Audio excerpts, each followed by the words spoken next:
Bonjour et bienvenue dans cette 11e capsule dédiée à l'ENT.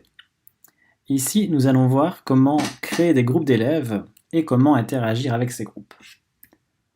Tout d'abord, rendez-vous via l'onglet Mes cours sur le cours où se trouvent les élèves que vous voulez répartir en groupe.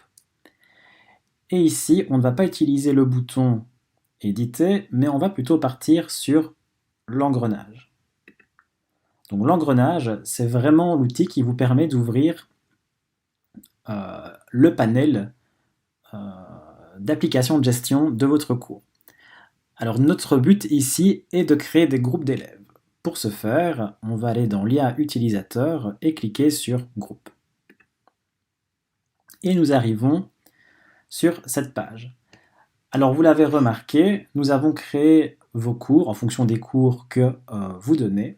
Ce qui fait que, par exemple, moi je donne cours de français en 3e et j'ai 2 classes, donc j'ai un même cours pour les élèves de 3D et de 3J. Du coup, ce que j'aimerais bien faire, c'est créer un groupe 3D et un groupe 3J. Pourquoi? Parce que en créant des groupes, je pourrais restreindre l'accès à certains fichiers au 3D puis au 3J, mais aussi je pourrais communiquer uniquement avec les 3D et les 3J. Alors pour ça, on va d'abord créer nos deux groupes. Pour ça, je clique sur Créer un groupe. Je vais mettre 3D pour créer le groupe des 3D. Et ici, c'est hyper important, n'oubliez pas, dans Messagerie de groupe, il faut cocher Oui. Cela vous permettra après de communiquer uniquement avec les élèves de 3D. Donc n'oubliez pas, je répète, de bien cliquer sur Oui pour la messagerie de groupe. Une fois que c'est fait, vous enregistrez. Et vous voyez qu'ici, le groupe de 3D a été créé. Le petit 0 indique que pour le moment, il n'y a aucun élève inscrit en 3D. Du coup, maintenant, ce que j'ai envie de faire, c'est d'ajouter des élèves au groupe 3D. Pour ça, je bascule dans la case à côté, et en dessous, j'appuie sur Ajouter, retirer des utilisateurs. Ici, je vois la liste de tous les élèves qui se sont inscrits à mon cours 3D 3J. Il y a donc des élèves de 3D et de 3J. Ce qu'il faut faire donc ici, c'est ajouter des élèves au groupe de 3D. Pour ça, je prends un élève et je clique sur un élève et j'appuie sur Ajouter. Du coup, il se met dans la partie étudiant. Alors j'en vois certains venir dire si je dois faire ça avec tous mes élèves, je m'en sors pas. Heureusement, il y a un bouton magique sur votre clavier qui s'appelle CTRL, donc c'est TRL.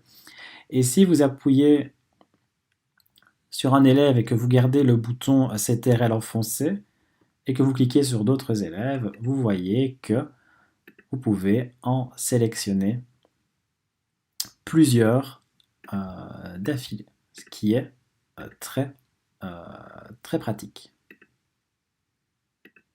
Une fois que vous avez sélectionné tous les élèves que vous voulez mettre en 3D, vous appuyez sur Ajouter. Plus il y a d'élèves, plus la requête est longue. Et vous voyez qu'ici, tous les élèves se sont ajoutés d'un coup dans les 3D. Ce qu'il ne faut surtout pas oublier de faire, c'est, en bas de la liste, de vous ajouter vous aussi dans le groupe. Pourquoi? Parce que vous faites partie du groupe 3D puisque vous êtes leur enseignant. Voilà. Une fois que j'ai fait ma petite sélection, j'appuie sur Retour au groupe. Et je vais faire la même chose avec les 3J. Je vais créer un groupe que je vais appeler 3J. Je n'oublie pas dans la messagerie de groupe d'appuyer sur Oui. Et j'appuie sur Enregistrer. Rebelote, pour le moment j'ai 0 élève inscrit en 3J. Je vais ajouter et retirer des utilisateurs. Et ici je vais procéder comme tout à l'heure. Alors ici je ne vais pas ajouter d'élèves pour vous montrer après une petite astuce. Alors la première chose qu'il est intéressant de noter, donc je vais revenir sur la page de mon cours. Ce qui est intéressant de noter, c'est que Vous voyez la petite bulle ici, c'est l'outil de conversation.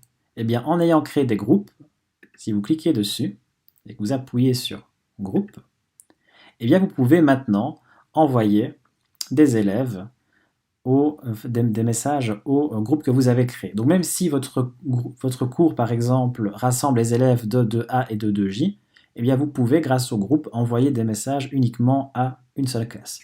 Ça peut être très pratique, puisque c'est pas parce qu'on a un même cours que les évaluations, par exemple, tombent au même moment.